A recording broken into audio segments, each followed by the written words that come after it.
We have some big news that broke yesterday about the military. The Hill reports here. Transgender troops can serve openly in the military, effective immediately, Defense Secretary Ash Carter announced Thursday.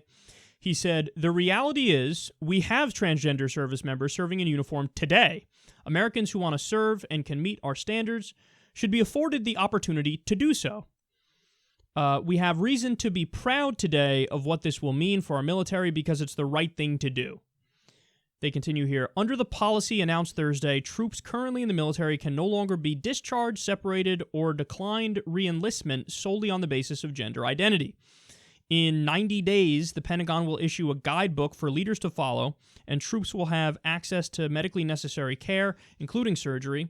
Estimates on the number of transgender troops in the military range from 2,450, according to a 2016 RAND Corporation study, to 8,800, according to a 2014 UCLA Williams Institute study. Okay, so this is really interesting. And honestly, my response on this one is very similar to my response on women in the military in general, which is very simple.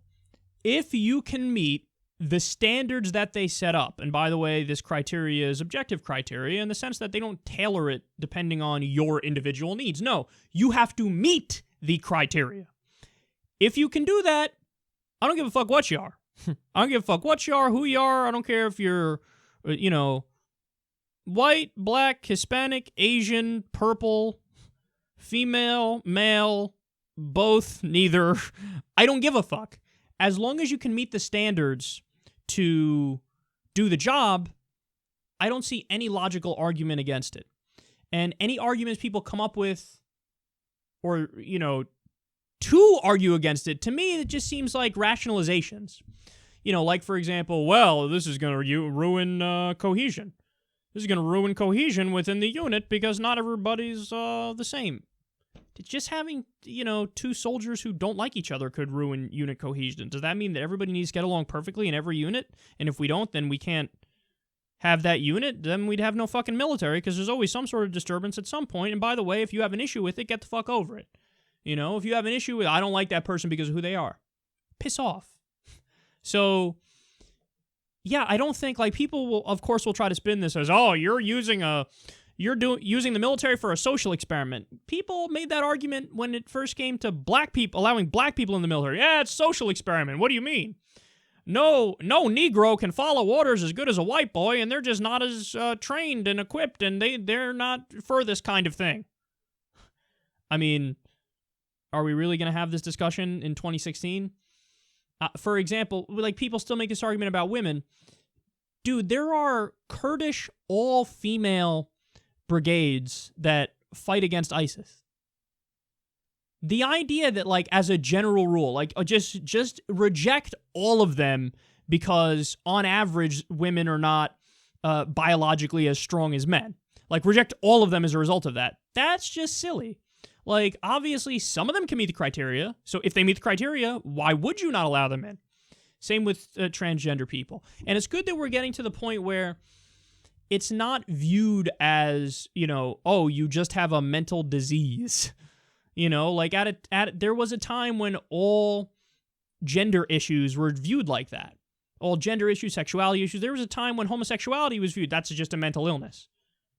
Yeah, but then we realized, oh, well, hold on now. There's not, there are people, they're gay, and there's not a downside. They're just oh, what do you mean? I'm just attracted to the same gender. So is that a problem? Well, they're telling you, I don't think this is really a problem. So why would we call it a problem? It doesn't seem like a problem at all. Same thing with trans people. Many trans people, they've reached out to me, seeing some of the segments I've done on trans issues, and they go, yeah, look, I mean, just to make it really simple, I know I am really the other gender. So in other words, you can be born biologically female, but essentially have male wiring. You're a man. You have a male brain. So therefore, if you want to live in accordance with that reality, who cares? Who cares? I don't see what the issue is. For example, if you're a straight man, that's like me telling you every day, I'm going to force you to wake up and dress like a woman. I'm going to force you to wear a dress. I'm going to force you to wear makeup. I'm going to force you to wear a wig. I'm going to, and you have to talk this certain way that is not how you want to talk. you'd be mortified, right? I know I'm as a straight man, I'd be mortified. If I had to come out here, wear a dress, I'd be like, no, this isn't who I am. I'm lying to you. I'm lying to you. Well, trans people have to deal with that every day, where it's like they wake up and it's like, well, here goes another day where I'm not being myself. So then when they finally acknowledge who they are and they come to terms with that and they live in accordance with that reality, then a lot of jackasses in society turn around and yell at them anyway and say, go back to what your miserable state before. It seems super misguided. It seems wrong. As long as they can meet the standards, there's no problem here. By the way, if they did lower the standards, then I'd be doing a different segment. Then I'd be saying, oh, well, that's dumb. Then you're just making it easier for them to get in for the sake of letting them in, because you think that's a higher good to let them in than actually have people meet the objective criteria to do the job. Then I'd have an issue. But as it is right now and them not lowering the standards, I have no issue with it whatsoever. It should be celebrated.